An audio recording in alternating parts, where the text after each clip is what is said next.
For the first 20 minutes, I'll be talking about Van Gogh. He was a Dutch painter, and we'll be learning about his life and his painting. So, so this is actually a portrait of himself, like that he made a self-portrait. So overview: Van Gogh was a Dutch painter, post-impressionist painter. We learned about post-impressionism. We learned about that from Frank. I think he taught a few classes about post impressionism, and he was a quiet, serious, and mentally unstable man. He suffered from depression, and despite him being very famous, and you might have heard of his most famous work, Starry Night, which I will have. He was no one special during his lifetime. Same with a bunch of other artists. Their work were not special or famous during their lifetime. It was really only after they died when their works became valuable. Because if you really think about it, you can't really create more art if you're dead. So that makes your art more valuable, basically. So there's also a self-portrait of himself. So his life. I created a few slides about his life. There's not as much as the Leonardo da Vinci slide. Anyway, early life. Okay, so Vincent Wilhelm van Gogh was born on March 30th in 1853. So that's like 150 years ago. Third, Netherlands. The Netherlands, I believe, is a country in Europe, like in between France and Germany. He was the oldest surviving child of his father, Theodorus van Gogh. There's actually a house I found, like this might have been where he grew up. I just searched Van Gogh birthplace, and this is an image that pops up. So I have it there. And from a young age, his mother had encouraged him to draw. And expressive. It was a lot of variety and stuff, but his later works would outshine even the great works he made when he was young. And many of his family members, like his uncle, also named Vincent, by the way, were art dealers. And just a side note, there are a lot of people in his family named Vincent, by the way. I think they're categorized by their birth year. So if you search like Vincent van Gogh,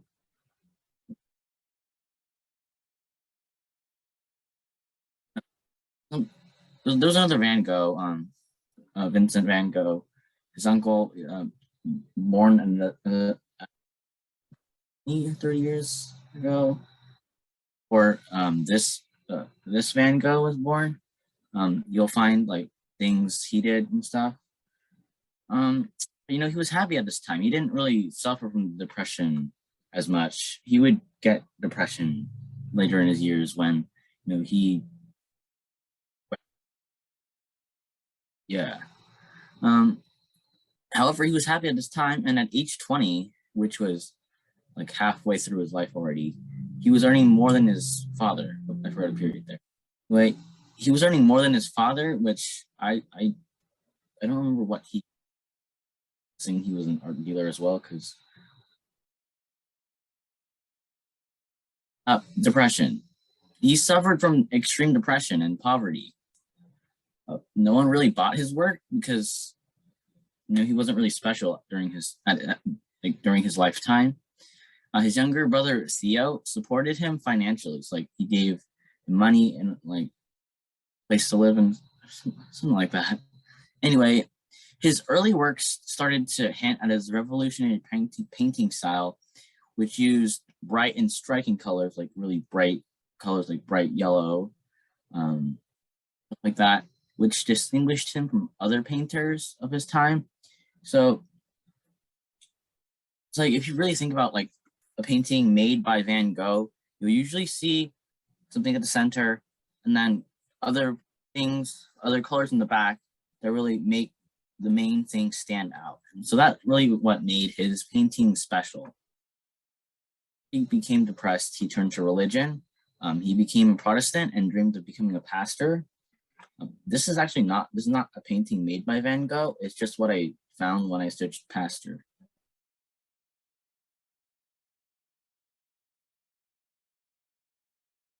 Anyway, depression part two.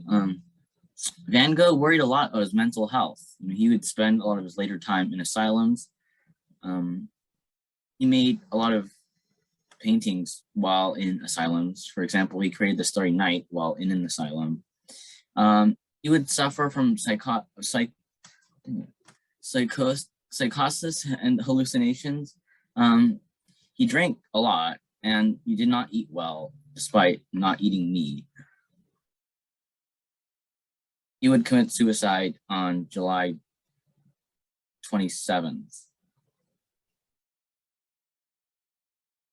Died 2 days later. He's only 37, by the way, so that's pretty young. Probably even for his time. He died not of a natural cause. So this is Starry Night, the most famous painting made by him. So you've probably seen this before. It's definitely on the top 5 list of most influential paintings. I had a Google search, which was the most influential paintings from the Leonardo da Vinci slides. I think this ranked 3rd or 4th. But he was really influential after he died. They said no one really took notice to him when he was alive. So I'm going to be talking about his artwork types. He kind of categorized his artworks. So the first one would be portraits. He just like drew people. As you can see, these are really like close to his death. Like he died in 1890. So these 3 were made 2 years before his death, and this one was made 1 year before his death. I believe this was a real person. I'm not sure about the other ones, but portraits gave Van Gogh the freedom to paint in whatever he really imagined. For example, the background here might have not looked like that. He probably made that up, and other aspects and stuff. Self-portraits. I had I think this one. I'm not sure. This one you might have already seen, but these are also made really close to his death. So this one was made in 1887 to 1888, like somewhere in between. This was like in a set, I think. This was another painting he made, and this was another self-portrait that he made. Van Gogh made about 40 self-portraits during his lifetime, 37 years, by the way. They were usually completed in a series like the ones painted in Paris in 1887. And they're usually made when he was reluctant to interact with others, so he painted with himself. He doesn't, as I said, he was very quiet. He didn't really like other people. And so when he didn't have someone to paint, he just painted himself. Another one is orchards. As you can see, this one, main thing. During this time, he mastered a technique that made it look like the trees were the source of light. For example, if you look at this one, for example, as you can see, there isn't much shadow in the tree, and the tree is really what's shining, which if you really look at it, it kind of looks like this is where all the light is coming from. And for example, this one, there's not much shadow in the tree, and it looks like the trees are the source of light. Everything is really bright, as I said. He was a revolutionary painter. He painted using like really bright colors.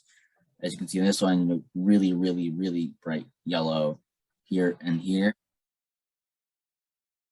Bright red here and really weird red here, and like really, really bright colors here, like kind of like white. There might be a bit white there. As you can see, these were also made like right before his death in 1888. As you can see, a lot of paintings. I don't think there are any paintings that I'm showing here that were made before 1887. I'm not sure about that though, but these paintings were made like really close to each other. One is flowers. He painted a bunch of landscapes with flowers.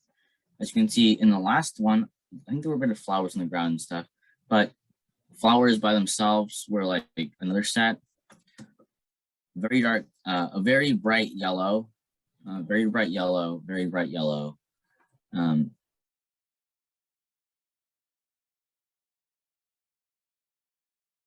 Painted, a lot of landscapes with flowers. He also painted 2 series of dying flowers. So this is one of them, one of paintings. These are very thickly layered according to like the museums or stuff. And they were painted in a rare time of optimism. He was optimistic. He kind of thought that he might get out of the depression. As you can see, really bright colors. Other than this one's sad because they're not doing very well. But very bright colors, very thick. You can see like in these 2 paintings, very rough, and if you like had them in your hands, which it like very expensive for these paintings. And if you had them in your hands, they'd be like really thick, like they'd have many coats of paint on it. And it really just shows like the texture of or it's kind of like painting 3D. So yeah. With cypresses and olives, olive tree, cypress. This was actually Starry Night, but with a cypress instead. This was actually painted after Starry Night. This is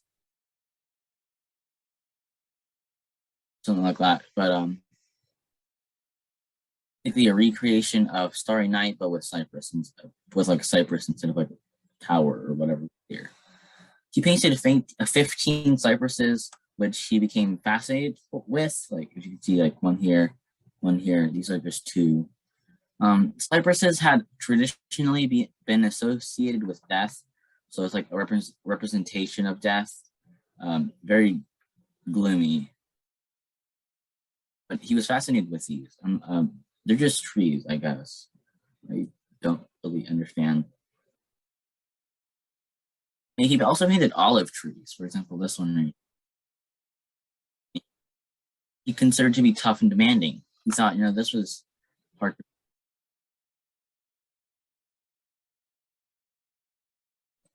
of his wheat fields. There was a wheat field in the last one. Anyway, wheat field, just landscape, sky, sun sometimes. You can see this one's called Rain.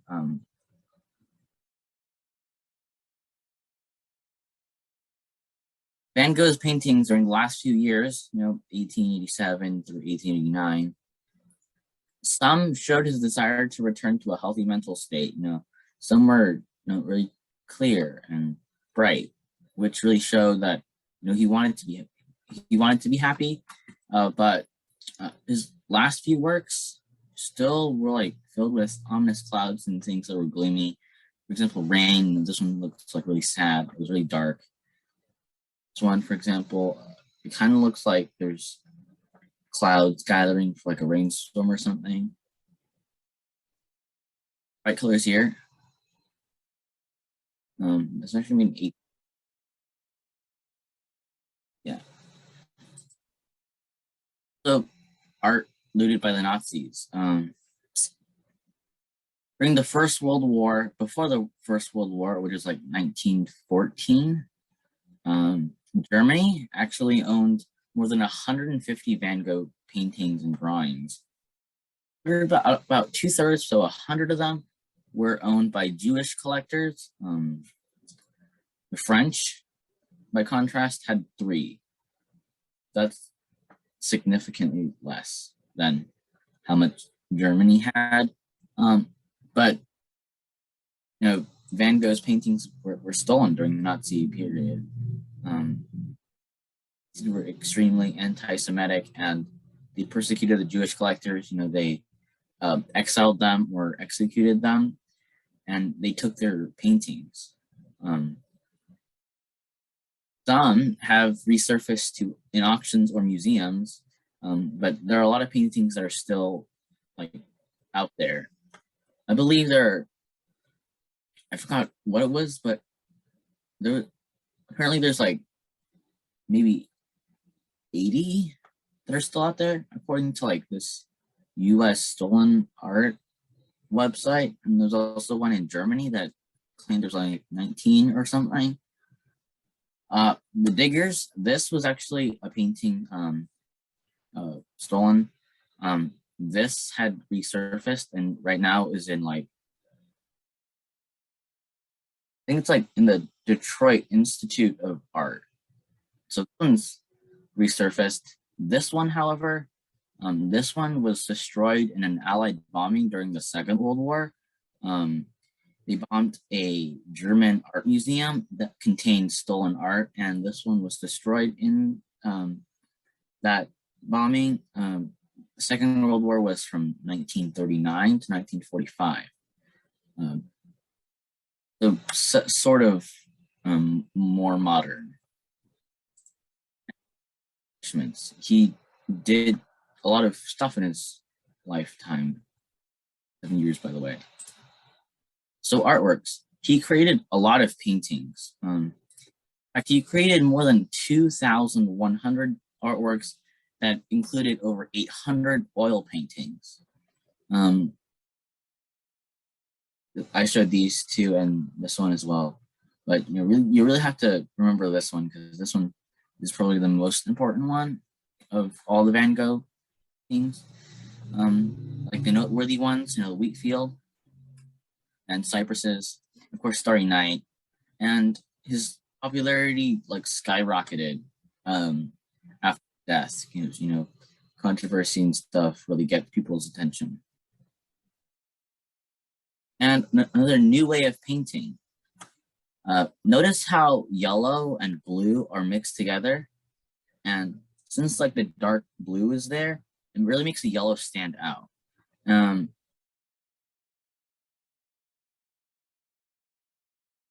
Anyway, really dark color, really bright color, it really makes each other stand out. It's not as dark, then suddenly really dark. So this thing, this maybe cypress or something, this really stood out. Dark blue, really bright yellow makes these things stand out. This was really what made Van Gogh's paintings special and why distinguished from other painters during his time. And, notice how Wheatfield's really sort of bright yellow and then the blue.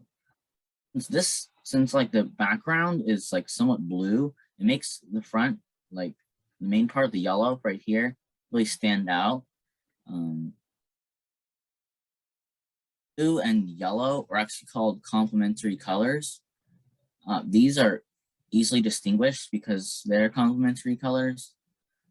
I think those are colors that, when mixed together, create white or something like that. They're just opposites. That's really what you need to remember.